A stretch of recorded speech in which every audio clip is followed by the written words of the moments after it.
esporte é um agente transformador para crianças e adolescentes.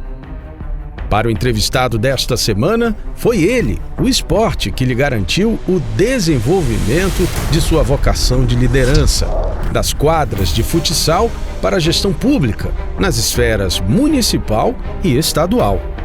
Em 2020 foi eleito vereador da cidade e, como num toque de bola, chegou à presidência da Câmara Municipal, onde reforça seu compromisso com a independência e a transparência.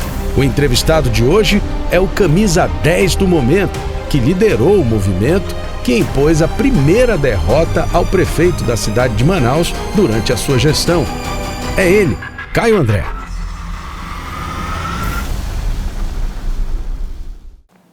Presidente, afinal, essa sua eleição teve ou não teve o apoio do prefeito?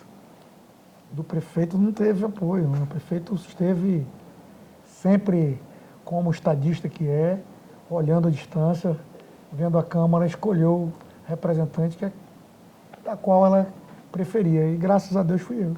Agora, presidente, o discurso, né, é muito bacana, mas assim, a gente sabe que a política ela tem esses revés. E esse eu acho que é um dos primeiros, é uma primeira vez que a gente observa a prefeitura não conseguindo fazer o seu presidente. Você acha que isso é histórico? Álvaro, eu acho assim, é lógico que o prefeito tinha preferências. É óbvio que o prefeito escolheu alguém no íntimo dele que seria o candidato ideal para ele. Até imagino que não seria eu. Não sei por que motivo, eu sou da base, sempre estive na base do prefeito, tenho uma relação harmoniosa, até carinhosa com o prefeito, é um cara que me deu super bem, não só com ele, mas com a equipe toda. E assim, se é a primeira vez da história, eu não sei te dizer. Eu sei que não foi fácil, a gente teve que se manter muito unido, continuamos muito unidos agora. Isso continua depois? Eu digo assim, não há um... É lógico, os vereadores que votaram em mim são mais próximos a mim. Por uma questão de convívio, nós acabamos convivendo muito naquele período. Tinha já amizade com alguns vereadores e tenho ainda amizade com vereadores que não votaram em mim. Tenho uma relação de respeito, uma relação até de dever para com os vereadores que também não votaram em mim. Uma questão óbvia, eu sou o presidente dos outros 40 vereadores e mais... Não tem como dividir. Não tem como dividir. A casa é de todos os vereadores, eu faço questão, e todos nós aqui que trabalhamos aqui na casa fazemos questão de deixar não só isso muito claro, mas não só no discurso, não só na falácia. No dia a dia. Não é falácia, no dia a dia. Demonstrando o dia a dia e trabalhando para que isso realmente aconteça. Pois é, agora o que a gente vê do sentimento é que, por exemplo, essa Câmara tem se demonstrado ser uma Câmara um pouco mais aguerrida, né? A primeira grande ação, nos primeiros dias logo, vocês instalaram ali uma CPI. Álvaro,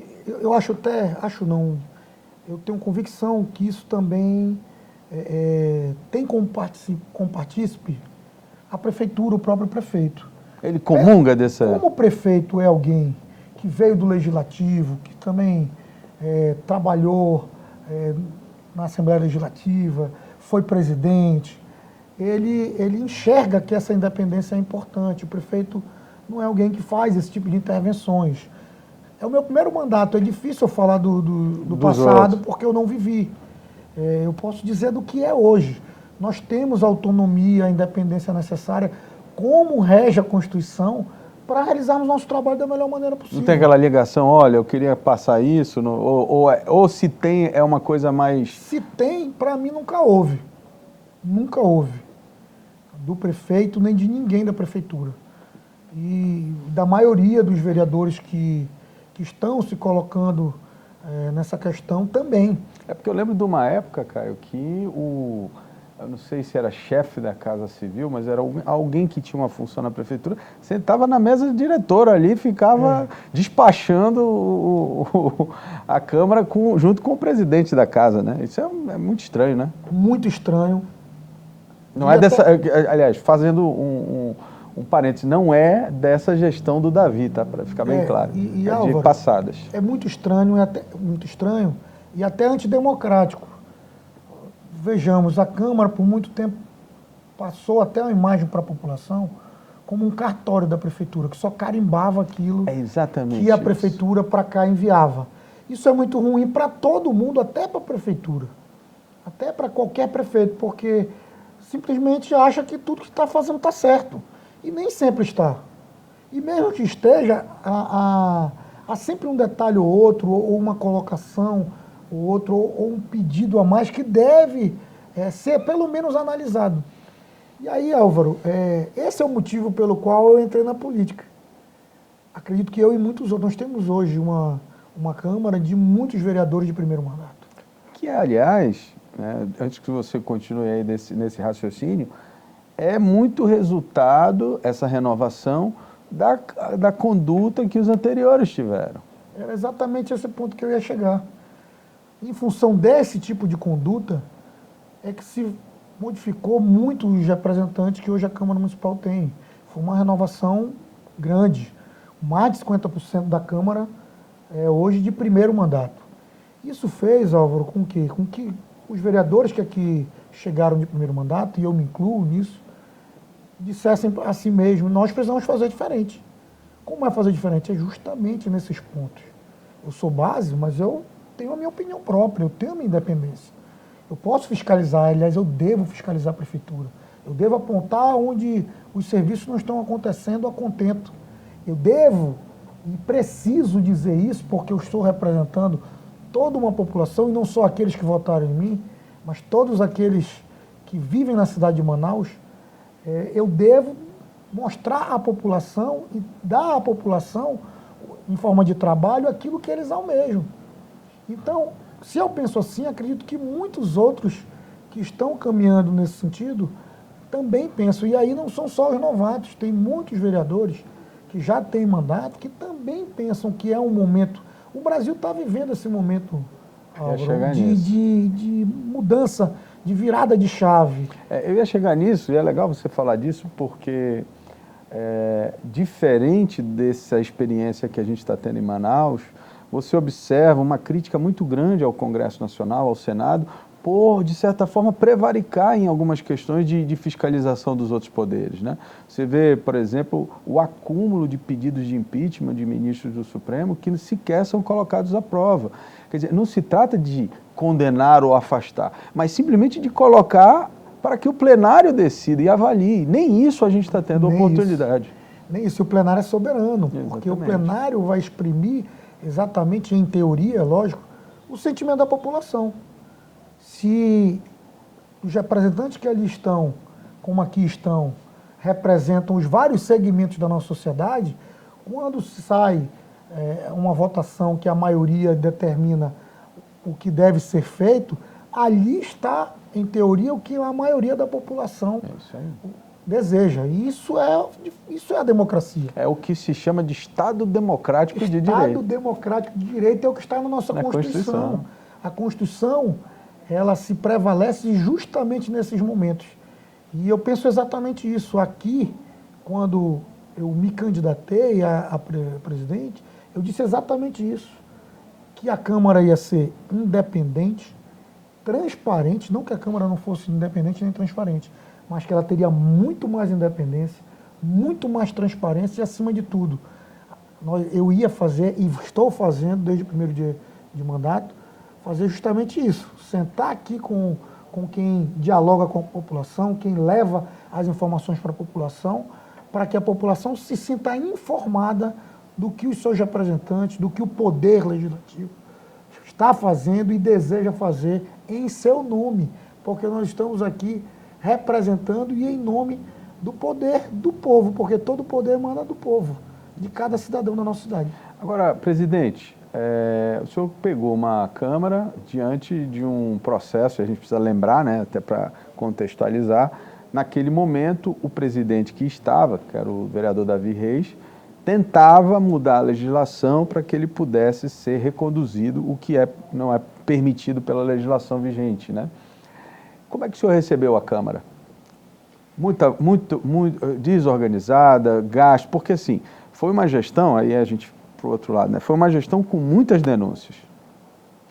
Sim, Álvaro, eu acho que o presidente Davi Reis não foi um mau presidente, principalmente no que concerne as questões estruturais para os vereadores e quando eu digo para os vereadores, acaba se estendendo à população, porque o trabalho do vereador é justamente representar a população, levar os anseios da população, principalmente ao Poder Executivo, fazer essa ponte, fiscalizar. Então, quanto mais estrutura o vereador tem em seus gabinetes, estrutura física mesmo, estrutura de poder chegar mais facilmente a uma secretaria, ao prefeito, mais representatividade o povo vai ter. Nesse sentido, o vereador Davi Reis foi um bom presidente. Ou seja, para dentro, Para né? dentro da Câmara. Eu acredito que o grande ponto, que é o que me fez ser candidato, é justamente o que se precisava fazer para fora.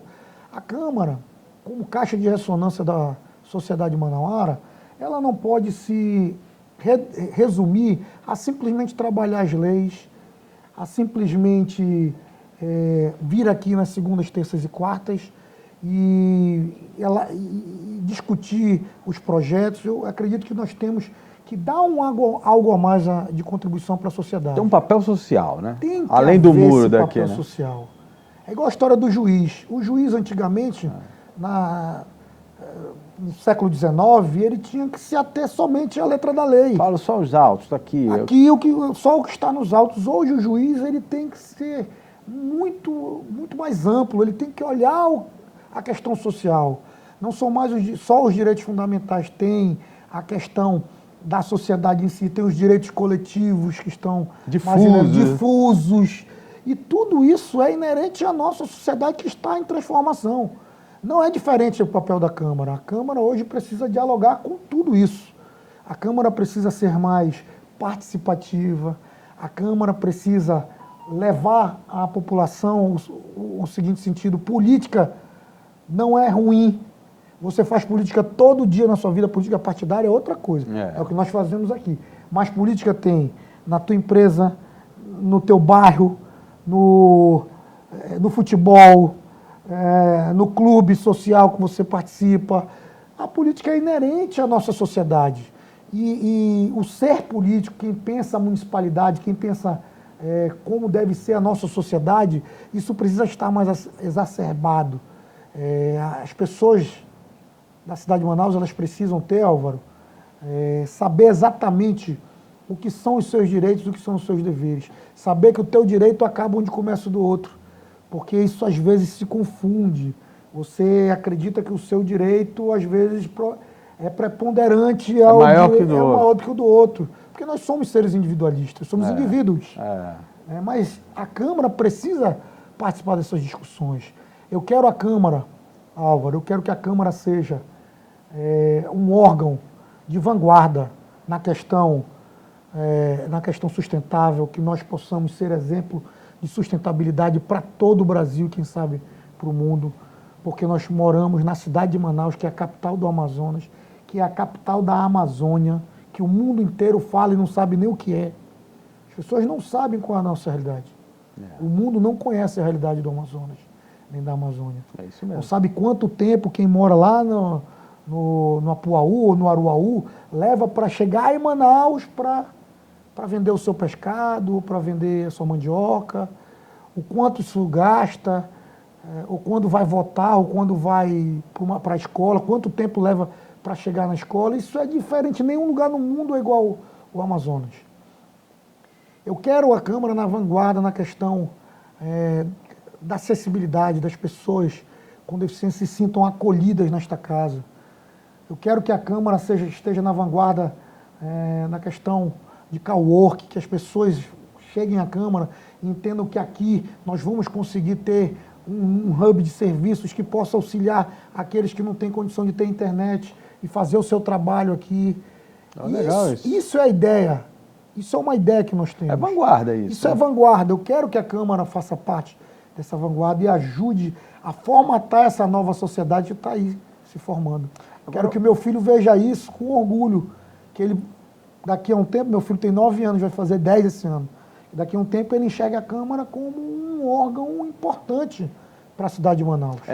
Isso é legal, porque a gente, vez ou outra, se pega discutindo, né, o papel dos órgãos, né? E assim, normalmente o legislativo é aquele que mais leva pedrada exatamente por conta do histórico, né, Caio? A gente tem muitas legislações, muitas legislaturas que, basicamente, como você falou, eram meros cartórios dos prefeitos daquele momento.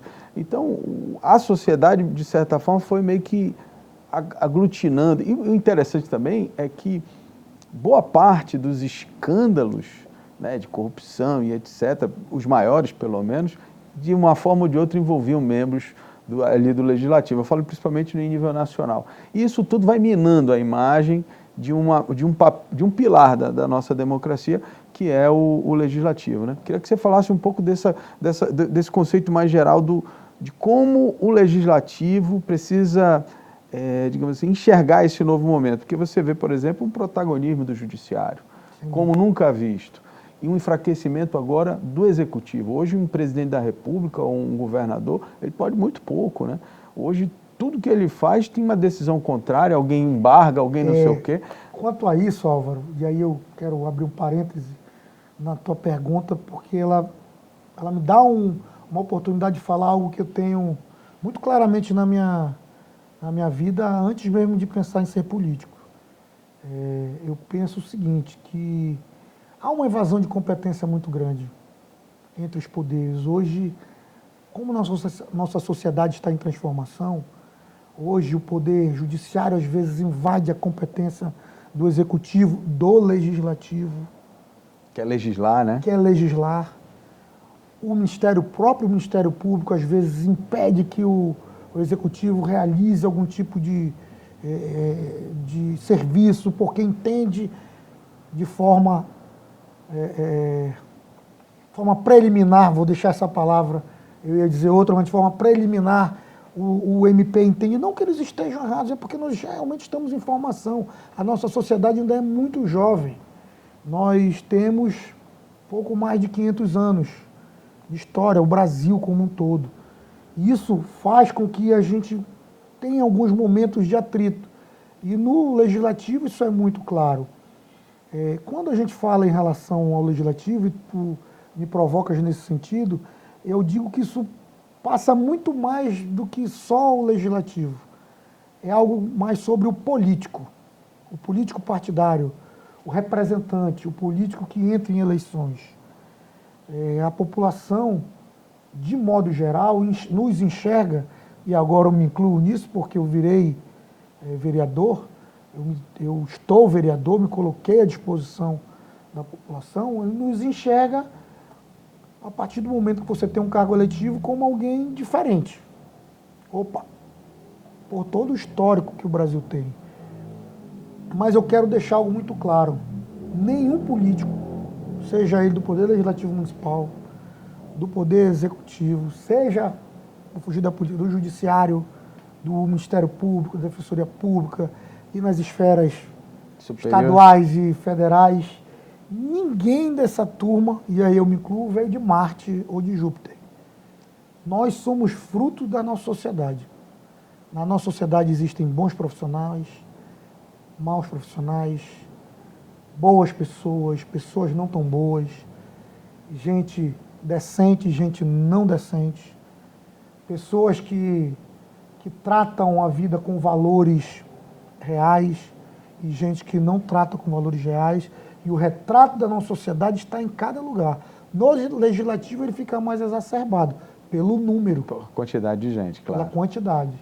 E aí você, como é algo mais plural, isso fica muito mais claro. Evidente ali, muito mais evidente. E isso acontece em todos os lugares, em todas as profissões.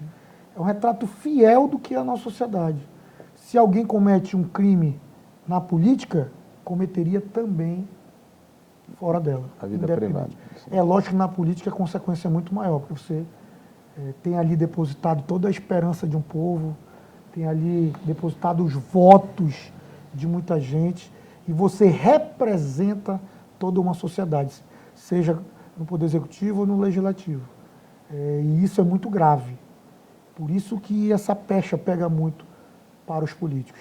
Mas já pegou também com os advogados, Sim. já pegou com... Agora com os jornalistas também? Jornalistas, Agora jornalista questão de fake news, sim, sim. aquele cara é vendido e tal, então... e nem todo mundo é. Exatamente. Aliás, a grande maioria não é. Não é, exatamente.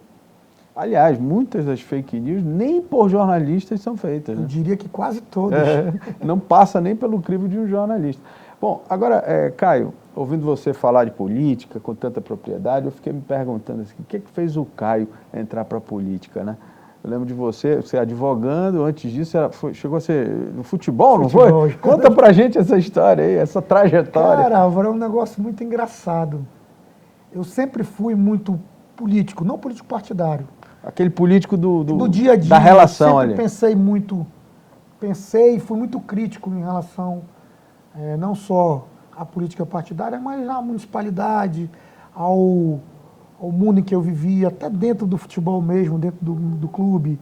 Eu joguei futsal muitos anos, eu joguei futebol nacional no Sul-América, e tinha ali sempre meus posicionamentos muito firmes. Sou advogado, como tu bem disseste, há 20 anos, agora, dia 22 de março, eu completo 20 anos de advocacia.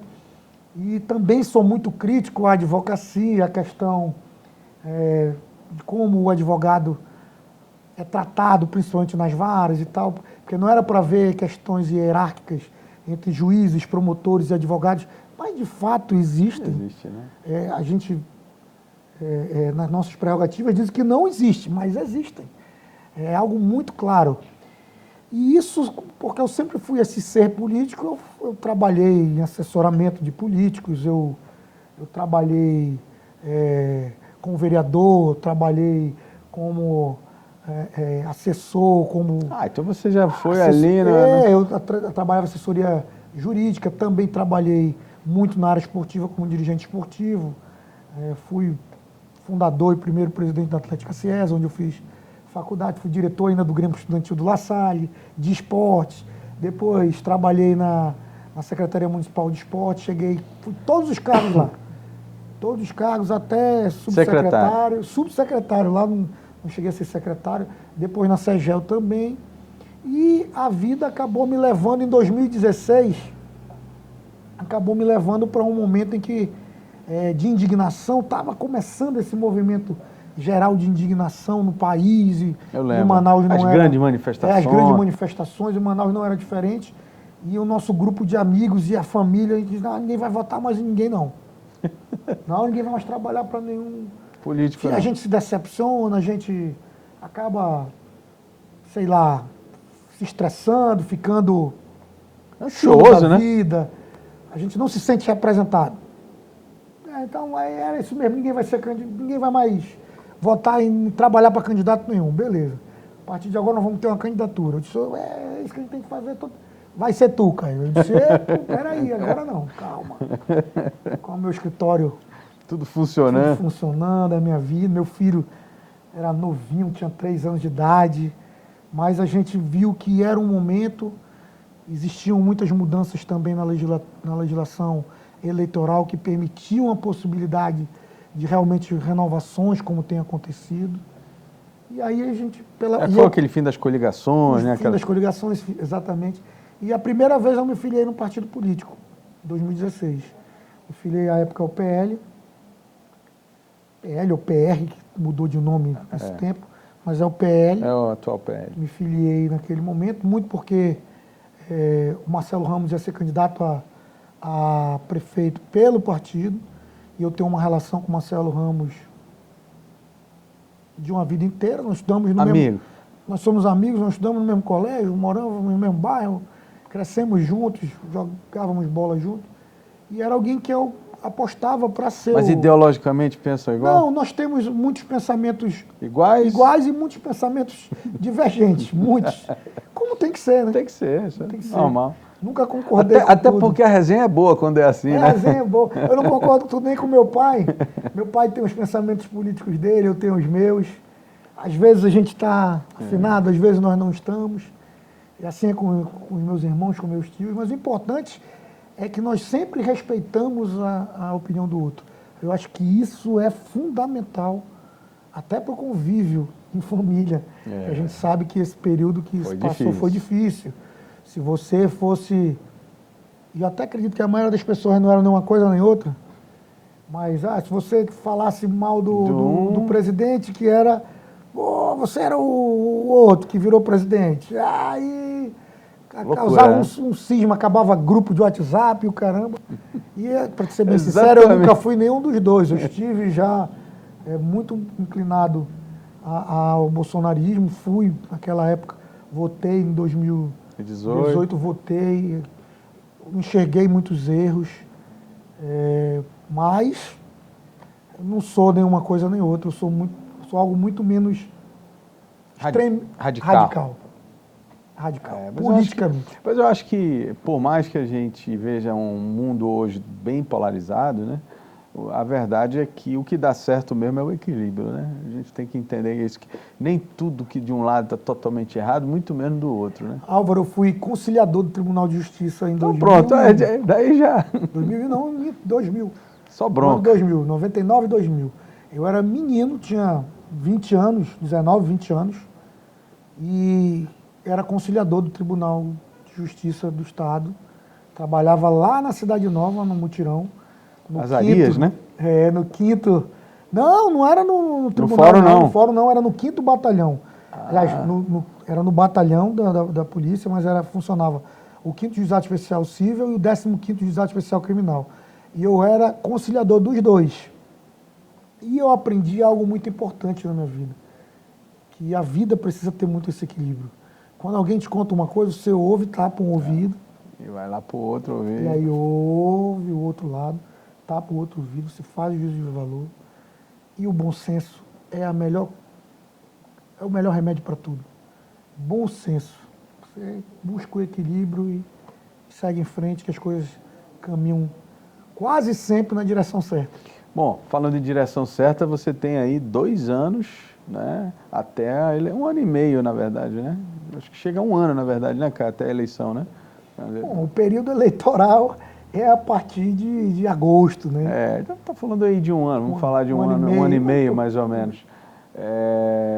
E você vai estar à frente da Câmara nesse momento de formação de grupos, num momento em que os vereadores começarão a ser avaliados. Vocês tá com essa preocupação agora nessa gestão de tentar entregar um pouco mais para a sociedade? Sem dúvida, sem dúvida. E quero entregar mais para a sociedade enquanto poder, ou seja, enquanto casa legislativa, de modo geral, lógico, enquanto vereador da minha cidade. Individualmente, com o vereador Caio André, eu penso em entregar muito mais. Caio André tem muito trabalho, assim? Tenho muito trabalho. Eu trabalho muito. Muito mesmo. Mais você digo na cidade, nos bairros, você tem? A minha bandeira sempre foi o esporte.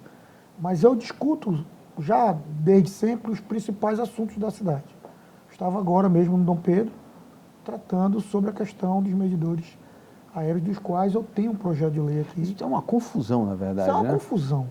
Eu acho que tenho convicção de que a empresa Amazonas Energia está cometendo um grande erro. Mesmo que ela vença todas as ações judiciais, vença o legislativo, ela está cometendo um grande erro, porque o consumidor é o detentor do direito. O consumidor é o povo. E é uma concessão pública. E a Amazonas Energia, em cada bairro que vai, encontra uma enorme resistência da população dizendo que não quer aquilo. Eu não sei o que a empresa espera ainda acontecer para desistir de implementar esse tipo de medidor aéreo. Polui a cidade de forma visual, traz um grande transtorno. Eu acho que ela deveria buscar a forma, com as grandes capitais, as grandes cidades do mundo, de despoluir visualmente, tirar esse emaranhado de fios, né? Das nossas ruas, das nossas calçadas, colocar de forma subterrânea. Esse era o estudo e esse era o trabalho que eles deveriam estar fazendo. Eu tenho certeza disso e não bater de frente com a população. E não é comigo. De verdade, não é comigo. Eu também sou contrário pelo simples fato de achar que toda a fiação, e não é só elétrica, não é só a questão, e o nosso projeto de lei não trata de energia elétrica, Porque tem outros fios, né? Trata justamente da questão do plano diretor, da questão visual para a cidade de Manaus. Nós estamos tentando um novo modal econômico, sem perder a Zona Franca, trabalhando na questão do turismo, trabalhando na questão da infraestrutura da cidade para poder receber melhor as pessoas que vêm de fora, os turistas, trabalhando em novos modais econômicos. Isso nos atrapalha. Tem gente que se assusta quando vai no Vieralves, passa ali na Rua Pará, passa ali na João Valério, se olhar para um poste, você vê de fio ali, não é só feio, é perigoso. É um risco ali. É algo fora do normal. Não tem bom senso aquilo. Agora, Caio, tu falou da energia, a gente acabou tocando na energia, mas eu queria levantar aqui uma coisa que eu acho que vocês, né, que são vereadores que estão começando a vida política e tal, a cidade de Manaus, eu acredito que todas as cidades do país, mas vamos falar de Manaus aqui, ela sempre enfrenta de forma reiterada os mesmos problemas, né? Nós temos problema com o serviço de água, porque cobra taxa de esgoto e não tem sistema de esgoto, não investe em esgoto, né? Quer dizer, a gente já tem esse problema. Aí luz, a mesma coisa. Transporte coletivo, a mesma coisa. Nesse 1 ano e meio aí, vocês têm planos de pelo menos, vamos dizer assim, não que vá resolver, porque eu acho que até de um ponto de vista real, 1 ano e meio não dá para você resolver tantos problemas de tantos anos. Mas dá para dar uma pressionada nesse pessoal de um jeito que eles vão ter que pelo menos se mexer, né, Caio? Vocês têm planos para mexer nesses assuntos mais, vamos dizer assim, mais delicados? Álvaro, mais do que plano, nós já estamos em ação. Acabei de, como disse, vir Dom Pedro, a população já se colocou contrária à questão da energia elétrica.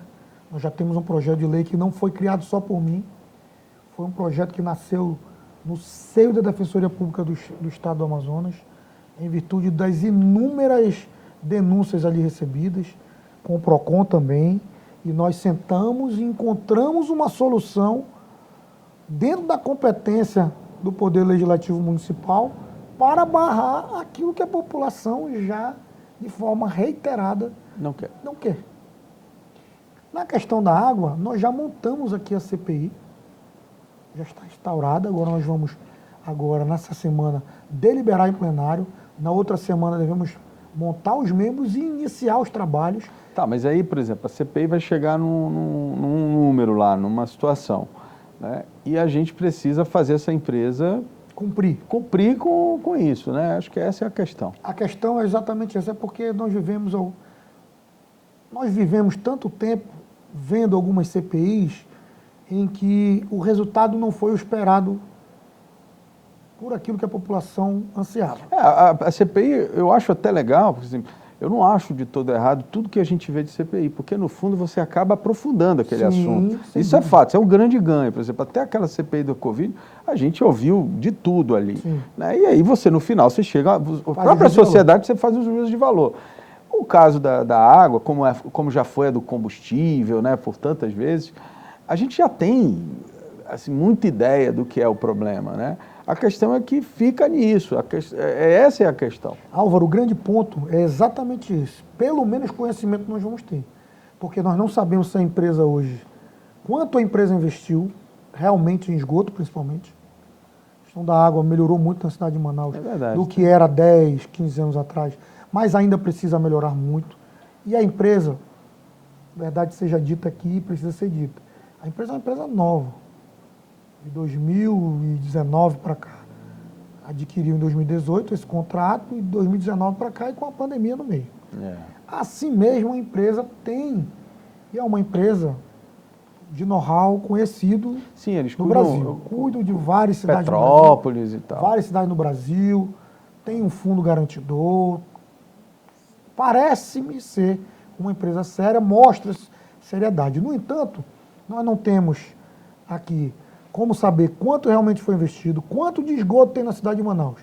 Eles falam em 26%. Eu garanto que se nós tivermos 26% de Esgotamento. de cobertura de esgoto, de coleta de esgoto e tratamento, que eu não acredito que seja o mesmo percentual. E nós estamos tudo falando aqui, acredito.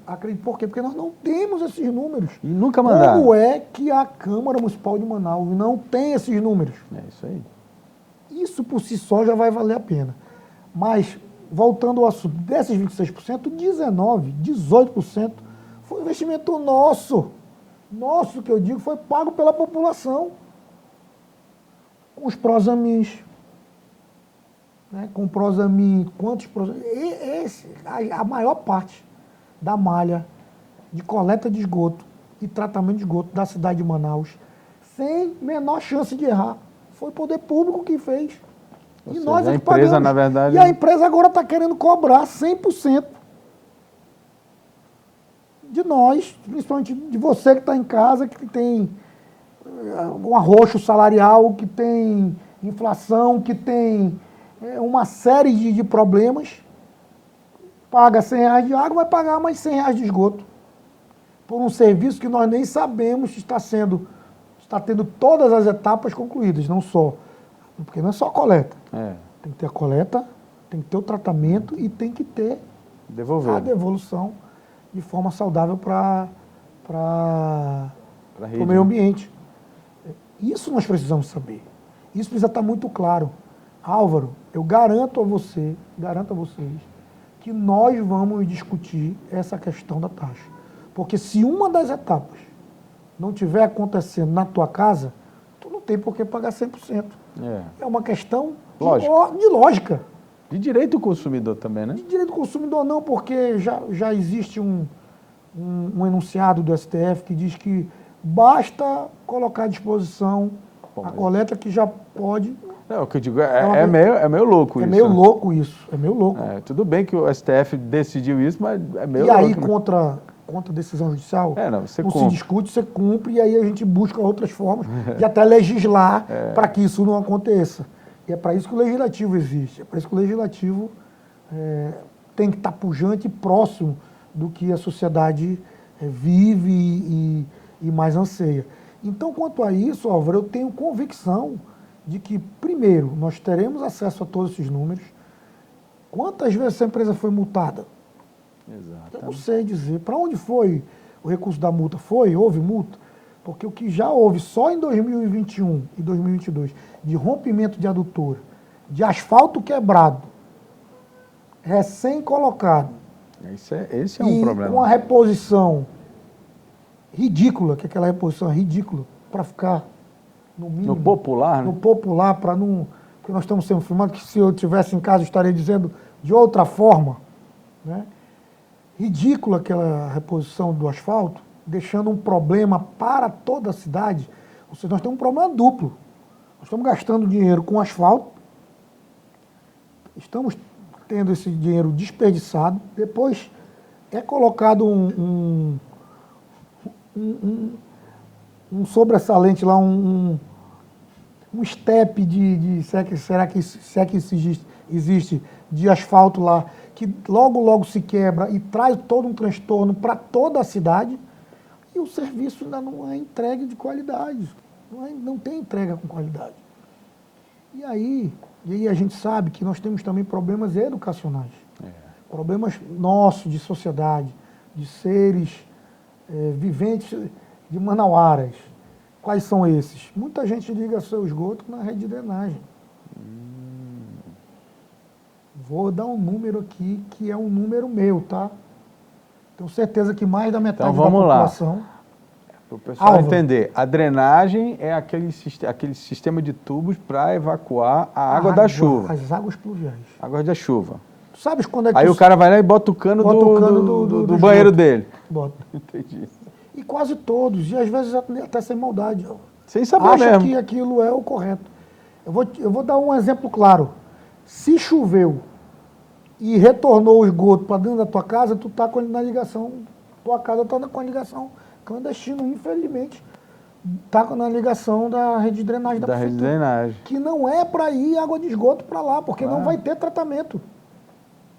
É isso que nós precisamos, o tratamento e a coleta, o tratamento e a devolução para a sociedade, para a natureza do esgoto é uma dos objetivos de desenvolvimento sustentáveis que está na Agenda 2030 da ONU. Nós somos signatários, nós precisamos. É muito importante. É triste porque a gente já mudou de empresa acho que umas 3 vezes, né, cara? E toda vez que muda, eles zeram esse cronômetro, né, das melhorias. Esse é o E problema. não era para zerar. Pois é, era para continuar, Não né? era para zerar. E é aí que está o grande ponto. É aí que está o grande ponto. Cadê as metas? Elas foram atingidas? As metas contratuais? Isso é um contrato de 2003, 2002. Esse contrato lá de trás. Tem problemas? Tem. Por que não foi repactuado? Por que nós não ajustamos esse contrato? Isso tudo a CPI vai trazer à tona. Disso eu não tenho dúvida. Do período todo vocês vão pegar? Do período todo. Legal. Do período todo. Bom, Caio, eu queria agradecer a tua disponibilidade aqui de conversar conosco e para a gente encerrar, fala um pouco aí dos teus projetos mais objetivamente aqui como presidente da Câmara. O que você pretende fazer nos próximos meses? Álvaro, primeiro eu quero te agradecer pela entrevista, satisfação. por terem vindo aqui, agradecer a tua equipe, a todos que estão nos assistindo, a minha equipe que está aqui também acompanhando de perto. Quero dizer que nossos principais projetos para a Câmara, além de tudo que eu falei sobre vanguarda, sobre transformar o Poder Legislativo, este órgão, num órgão de excelência, é levar a Câmara para junto da população. Com a Câmara itinerante, que nós já estamos aí discutindo o nome, mas para voltar a ser Câmara Cidadã, é algo que já está em voga, nós devemos ter a primeira ação desse projeto ainda neste mês de março. Voltar ao Parlamento Jovem para que a gente discuta com a sociedade, com os nossos jovens, políticas públicas, não política de governo, política de Estado, pensando no todo, até extrapolando as competências legislativas, municipais, falar de sociedade, falar de melhorias. A gente quer trazer nossas crianças para cá para que nossas crianças entendam qual é o papel do vereador, qual é o papel deles na sociedade, desde cedo, porque é de pequeno que se formam os grandes cidadãos. E a gente quer transformar esse espaço com a Mini Vila Olímpica, com a feira, num grande espaço de serviços, num espaço com internet, com hub de serviços, com a gente transformando essa ideia é muito cowork, para que as Isso pessoas possam aí vir aqui trabalhar. Nós temos aqui legal. um espaço, e aí nós vamos inaugurar, vou dizer aqui em primeira mão, inaugurar um espaço aqui dentro da casa com canil e gatil, Olha só. que já são animais comunitários que convivem com a casa há muitos anos, desde o tempo que nós mudamos da Sete para cá. Posso dizer nós porque eu trabalhava na Sete e vim trabalhar aqui em 2006. E esses animais aqui, desde aquela época, já até são outros. Renovaram, né? O filho do filho. Filho do filho. Estão aqui convivendo em harmonia conosco. E essa é eu preciso dizer e dar devida deferência ao vereador Kennedy, que é quem é o vereador da causa animal, que desde o primeiro dia, antes mesmo de eu assumir a presidência, já em dezembro, vinha tratando disso para que nós já conseguíssemos entregar esse espaço. E nós queremos fazer uma grande parceria com a sociedade manauara. Uma parceria através da Escola do Legislativo, através destes serviços, através da Câmara Itinerante, para que nós possamos, juntos, sociedade e Poder Legislativo, em busca de uma cidade melhor para se viver, para que nós possamos viver melhor hoje, mas principalmente no futuro para os nossos filhos e nossos netos. Bom, obrigado. Nada, querido. Grande abraço.